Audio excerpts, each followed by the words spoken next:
In order to get the best out of your vinyl so that it sounds as magnificent and as warm and as rich and as detailed as everyone in the vinyl community is waxing on about all the time, you have to consider a few things. And I've had a brilliant question from one of my viewers which addresses one of those things, and I thought I'd answer it here because I think we can all benefit. So stay tuned.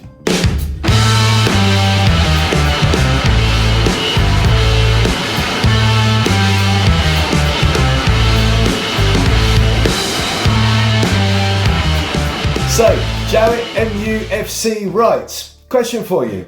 I have a medium price setup, vinyl with preamp into speakers via RCA, CD player separate, into DAC, and then into the same speakers via RCA and optical. The CD sounds great, and the vinyl sounds generally good but not clear or loud. Is it worth an external preamp? I don't want to spend hundreds, or thousands probably, but I don't want to spend hundreds, and can see some online second hand, but I'm not sure if it would make a difference. So, this is a brilliant topic because there are a few things in the chain that you need to consider if your vinyl isn't sounding particularly good. So you need to do them in order, I would suggest. So, ignoring the record, we're going to assume that the record is well mastered, well recorded, in good condition, all that sort of stuff, right? So you're talking about simply the playback system. And the playback system starts with the thing that makes contact with the vinyl record itself, and that is your stylus. And you would be surprised at the difference in sound that you can get from a new stylus versus something that might just be a bit worn out. So the first thing I would suggest to Jarrett is, when was the last time you changed your stylus? Because if it's been playing for ages and ages, years and years, it might just be that a new stylus will dramatically improve both the clarity and the loudness of your records. That's the first thing. Then you move into the thing that the stylus is connected into, right, which is the cartridge. So there are two basic sorts of cartridge, right? There's moving magnet and moving coil. I'm not going to sit here and tell you all of the technical differences between the two. You can go and look those up online. But broadly speaking, they do sound different. And generally speaking, and this is not across the board, but more often than not, the moving coil cartridge is going to sound nicer, more audiophile, I suppose, more detail, more clarity than the moving magnet. So, what is the cartridge that you are using? So, let's, for example, assume that you want to get the best quality sound that you can out of your records, which sounds like from the question.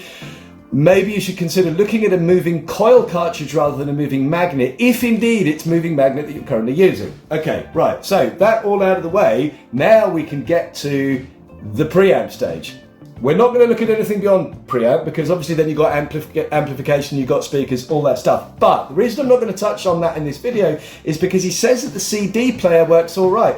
And we know that the amplification is being taken care of by the speakers. So it looks like he's using powered speakers, right? So it's the same in both cases.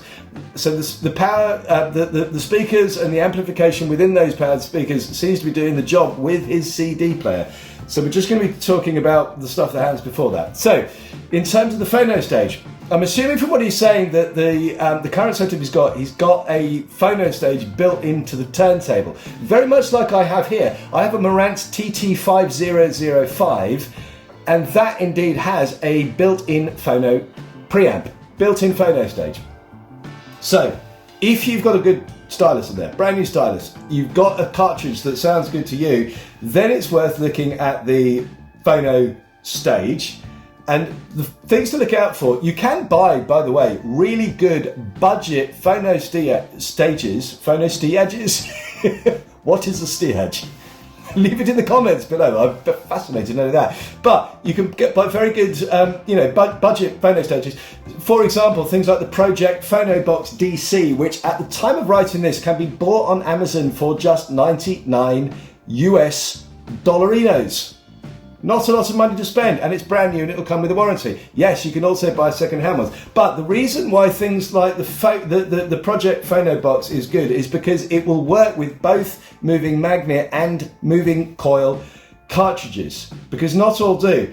For example, there are some very good ones, including, for example, the Riga Phono Mini A2D Mark II, Little bit more expensive at the time of writing this. You can get it for a whole extra $10. It's 110. But in that case, it will only work with moving magnet. And as we've already discussed, moving coil, for the most part, will sound better than moving magnet, right? So if you want something that is a budget, good sounding, excellent DAC, look for something like the Project. But whatever it is, it doesn't have to be the Project, but make sure that it is compatible with the type of cartridge that you use. Otherwise, it ain't going to sound any good at all. So, I hope all that helped. Thank you very much for the question, Jawit MUFC. I really appreciate it, and I hope others learn from this. So, if you did appreciate this, please consider dropping us a like and a subscribe and a comment, all of that stuff, because it really helps the algorithm. If you would like to press the little thanks button under this and donate to the music fund, I shall buy music with this, and then I will review it on this channel. That's what it's all about, after all, is sharing the love for music. So, with that being said, thank you always for watching, and I'll see you in the next one. Cheers!